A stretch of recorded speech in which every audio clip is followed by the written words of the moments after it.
যে আমার গুনাহ ক্ষমা হলো কিনা, আমি জান্নাতে যাব নাকি জাহান্নামে যাব তা আমি জানি না। আল্লাহ আমার আমল কবুল করেছেন কিনা আমি জানি না, কার আমল কবুল হলো জানি না, কার আমল ব্যর্থ হলো জানি না, কে জাহান্নামে যাবে জানি না, কে জান্নাতে যাবে আমরা জানি না। আমার আবার কিসের ঈদ?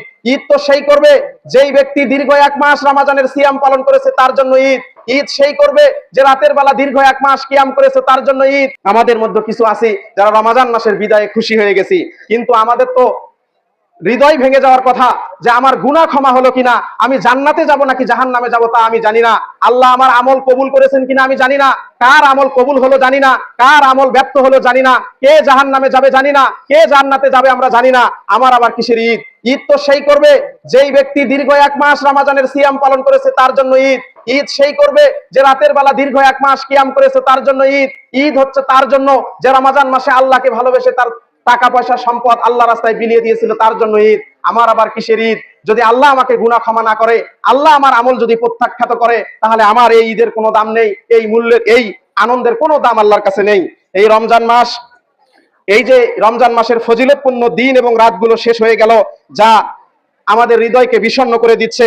রমজান যেন এক অতিথির মতো, যেমন যখনই আমরা রমজানের রুহানিয়াতের সাথে অভ্যস্ত হয়ে যাই, ঠিক তখনই রমজান আমাদের মাঝ থেকে বিদায় নিয়ে চলে যায়।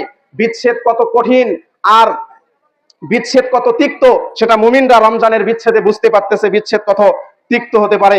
এই রমজান মাস ছিল ইবাদতকারীদের মাস, এই রমজান মাস ছিল সিয়াম পালনকারীদের মাস, এই রমজান ছিল কোরআন তেলাওয়াতকারীদের মাস, রমজান ভালো কাজের মাস ছিল, রমজান দান সাদকাকারীদের মাস ছিল। সুতরাং এই মাসে যারা লাভবান হওয়ার মতো কাজ করেছে তারা অবশ্যই লাভবান হয়েছে, এই মাসে যারা ক্ষতিগ্রস্ত হওয়ার মতো কাজ করেছে তারা অবশ্যই ক্ষতিগ্রস্ত হয়েছে, এটাতে কোনো সন্দেহ নেই। আল্লাহ সুবহানাহু তাআলা অন্য সময়ের চাইতে, অন্য দিন এবং রাতগুলোর চাইতে রমজানের রাত এবং দিনগুলোকে অবশ্যই বিশেষায়িত করেছিলেন। রমজানে মানুষের ইবাদত করাকে সহজ করেছিলেন শয়তানকে বন্দী করে দিয়ে, যাতে মানুষ ইবাদত করতে পারে সহজে।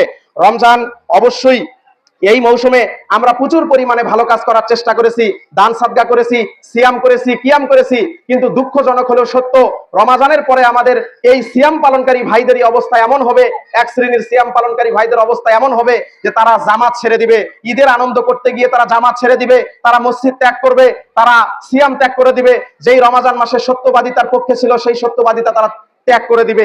এই ভেবে আমাদের কষ্ট হচ্ছে যে মসজিদগুলো এখন দুর্বল হয়ে পড়বে।